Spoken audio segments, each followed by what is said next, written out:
Welcome to the fastest daf in town. Today we'll start this Avodah Zarah daf Mem Hey. We are going to begin on the top of Mem Hey Amud Aleph by the Mishnah. Says the Mastisa.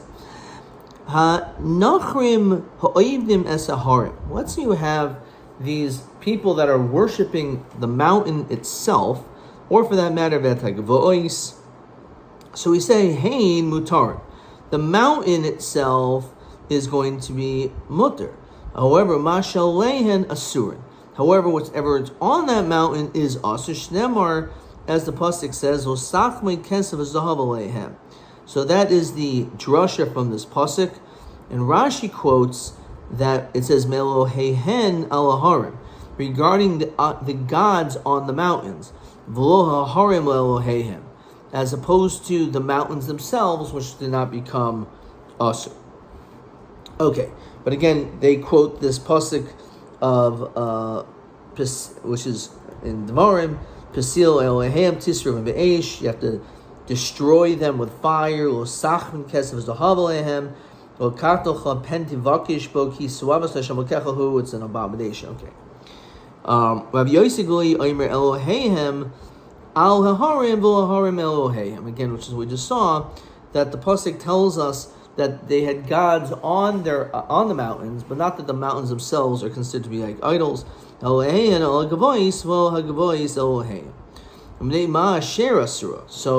that's true, that the actual earth, the mountain, the valleys, those aren't considered to be Avodah Zarah. So then why is the Torah considered an Asherah, which is a tree which grows from the ground? How can that be Avodah Zarah?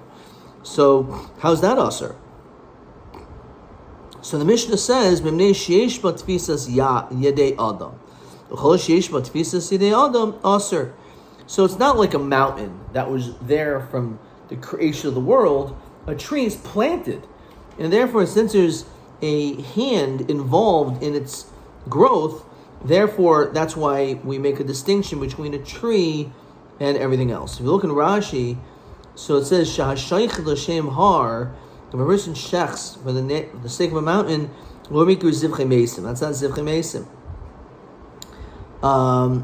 Even though it says, "V'hasanyo kaman v'yivdehem b'sayif v'inyan isuri v'yivdehem mi l'shem v'skachavim avdilhu." But again, even if they had the intention, but the mountain itself does not become asur. So when a person plants, again, Rashi says, "Shadam natu." You planted the Asherah, therefore has a tfisas yad. That's why an Asherah is different.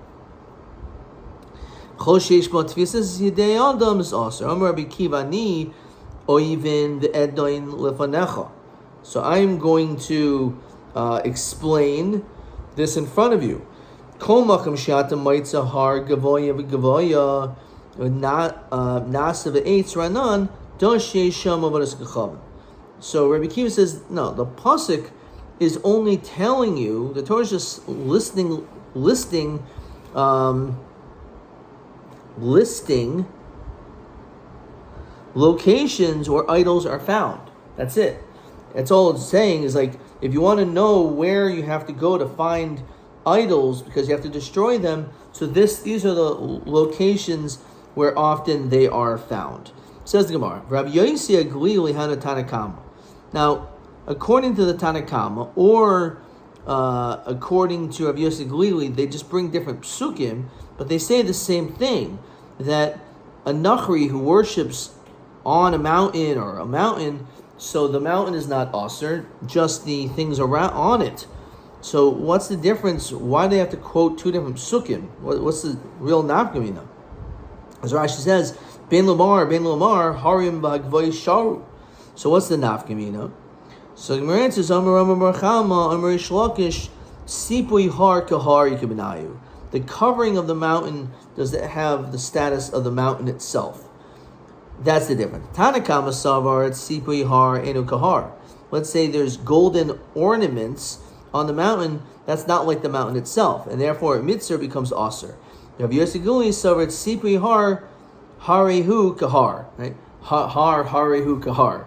Sounds like a tongue twister there. But that's what he says. Why? It's because the pasuk says, according to the Tanakama, Anything that's on it is going to be usher, and therefore even the tzipoi har, so that also is usher. However, Rabbi Glili, he says that no, it has the same status as the mountain, and therefore it's mutter. Okay, that's one answer. Because Rabbi Yossi says that it's botel agabi har. It's considered like secondary to the mountain. B'kivanch the har lavodas kachavim, since the mountain is not idols, so it's sipoi nami lo mitzer. And that's it. Okay. That's answer number one. Rav Shesha said, no, the kuli alma sipoi har enu kahar. No. The reality is it's not like the mountain, and therefore it will be usher according to everyone. So then, what's the nafkamina?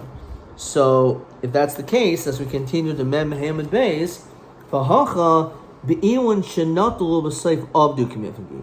What if the tree was initially planted without any negative intentions, and then only later on was it used for worship? Tanaka b'savar iwan shenatulu b'seif abdu mutter. Because at the time that you planted it, your intention was just as a tree. So it's not a problem. Rabbi Yossi Glin Savar Ilon Shenata B'Seif Abdu Aser. Mamai, why would we make that's the nafkamina? Miatani Seifa. Memnema Shera Surah, because we start asking about trees. Well, why do we start? We're talking about mountains and valleys. Why do you start talking about trees? Memnei Sheish Matvisas Yidei Adam.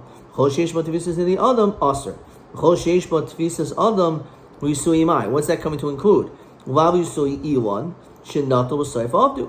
Maybe it's coming to include a tree that was planted, then only afterwards worshipped. That he actually agrees to this, that it would be aser. The sound of Yosef the pasuk says that we are not going to make the mountain considered as an idol, that the gods are on and these valleyways and in these fields. So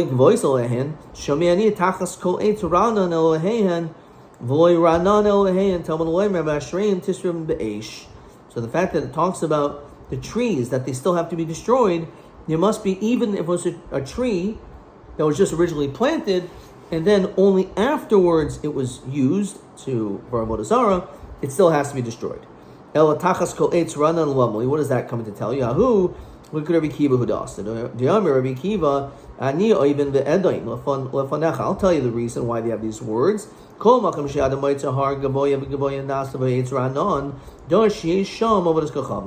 Whenever you have those words, you know there's idols there. So basically it's just telling you the locations of these idols. What does he do with this pasuk that says it's supposed to be destroyed?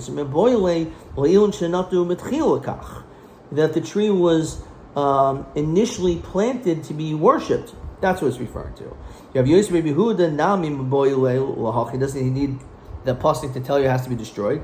So how do we know even a situation against machlokas, but possibly a tree in which was initially just planted and then only afterwards it was designated specifically later on for Avodah Zarah? So nafgalei mivashreim tigadeun, because it says another pasuk that says those trees need to be chopped down. So Eza Eitz shigidihu aser the ikuru mutter. Why would it say this? That the tree should be cut down, which is mashma the ikr. The bottom is mutter. Haviyomer iyon shenadol b'seif abdu. I v'hashreim tisrim be'esh. It says it's supposed to be burnt. So kan natzav la tamuda. Liul nemar kaimer liul nemar tisrim be'esh. Maybe wouldn't have said this. You would think that the pasuk is only talking about a tree which is initially planted for the sake of Avodah Zarah.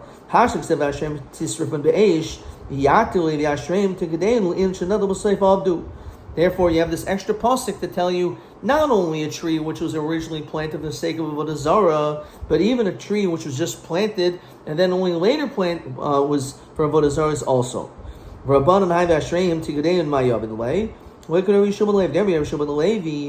He says like this: if the chopping down is Kaidman L'Kibush Eretz Yisrael, came before the conquering of Eretz Yisrael, Kibush Eretz Yisrael Kaidman L'Bir Avodas Kachavim. So what is this referring to? So let's look in Rashi. So Rashi says as follows: Kiduyi zelu l'hater ikuroi. This is not telling you that the ikr, like the roots, are mutter. El shigiu miyad. You have to destroy it immediately. Bechnisasum, when you enter Eretz Yisrael.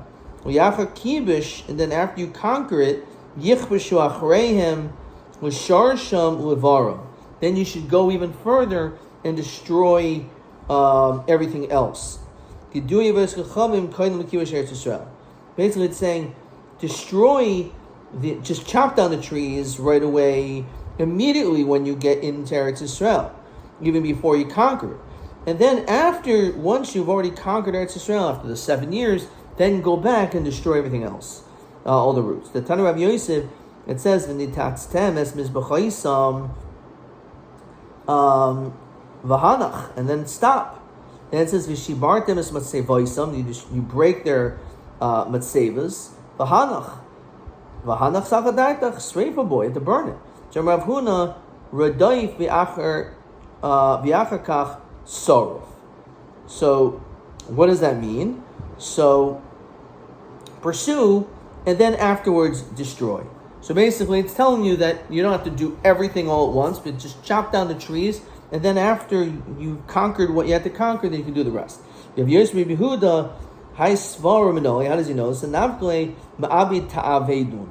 Avoid V'achach Ta'avedun. It says, why does it say it's a double lashon? It means you should destroy it and then destroy it again afterwards. So why does it say it 2 times to tell us that? Rabbanan Hamaboyli Oiker B'Nes Kachavim. He needs it to tell you that we rip out Avodas Kachavim Shetzarech L'Shar Shacharel, even the roots. Rabbi Yosef Yehuda L'Shar Shacharel Manole Navglei Me'avadatem Eshamam Min Hamakam Ahu, has to be completely destroyed. Rabban, what does he do with that pasuk? Hahu Lichnoi Sla Shame Olchanis Boy Shame. What is that? The sign of how do we know you have to rip all the roots after? As we continue to remember now where the pasuk says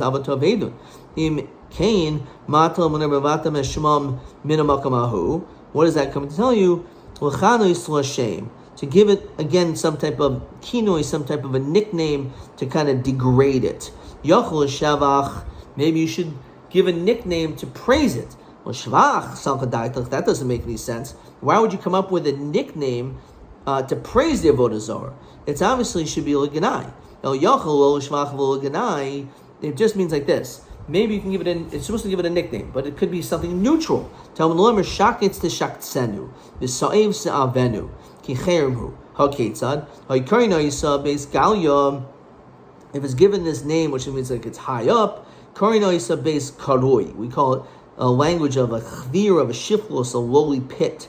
If it's called an ein kol, we'll call it ein koitz, like this place of a thorn. So again, the significance of this is that it's come to teach us this extra din. Okay, let's look at some questions. Question 9. Ma nafkamina bein tanakama diyov heter laharim and exib loistakman alehem, or based on the pasuk alehem al laharim. So what's the nafkamina? So according to one shot, according to Rish Lakish, she says the nafkamina is sipui laharim, the covering of gold of the mountains. Whether or not that sipui is considered to be part of the mountain, and therefore, just like the mountain is mutter, so too this is mutter, or it's separate. Or, according to Rav Shimon, he says, an ilan shenatu b'seif avdu. What if we're talking about a tree which is initially planted stam, and then only later on was decided for Avodah Zarah? That is where there's a malchokas. Question 10. Ma nilman mamash nemar. What do we learn out from the pasuk that it says regarding the Asherah tree, tigodeun v'tisrafun? Why does it say it this way? So according to one man, the Sreifa, burn the Asherah tree, shenata mikara lakach, v'gidua la'asher shenata v'achar kach avda. So it's coming to tell you one is referring to a tree that was always for Avodah Zarah, and the other one you have to also destroy a tree which was not initially for Avodah Zarah but is now. Or another pshat is that initially, before the Bnei Israel conquered Eretz Israel, so immediately you have to rip up, to cut down the trees. However, you don't have to do anything else. However, after the kibush, and therefore it gets more calm, then one is required to even destroy everything, all the roots and everything underneath it as well. TA 27. Hanachrim ha'oivdim as-haharim. So he says, min hamutarin umashalin asurin. Rabbi Yossi haglili oimer lehen al-harim. So again, the kasha is my commitment. So what's the nafkin? Basically, what's the machlokas? The Rabbi Yossi l'kul o l'chumra. Okay, that's like another piece. So according to one man, the armor it's sikri har, and therefore he's l'kula. Another man, the armor ilon shenatul b'seif avdu, and therefore he would be l'chumra. So it's an interesting twist over here, asking that because it would depend whether he's being meko or machmer. He's meko when it comes to the tzipoi zahav on the mountain, but he would be more machmer when it comes to the tree which was initially planted with stam and then afterwards for Avodah Zarah. So was TA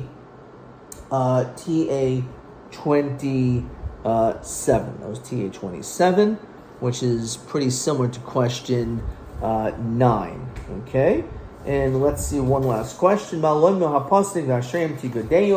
So its question is if it's an Elon Noite B'Shvil Avodah Zarah, or the other one is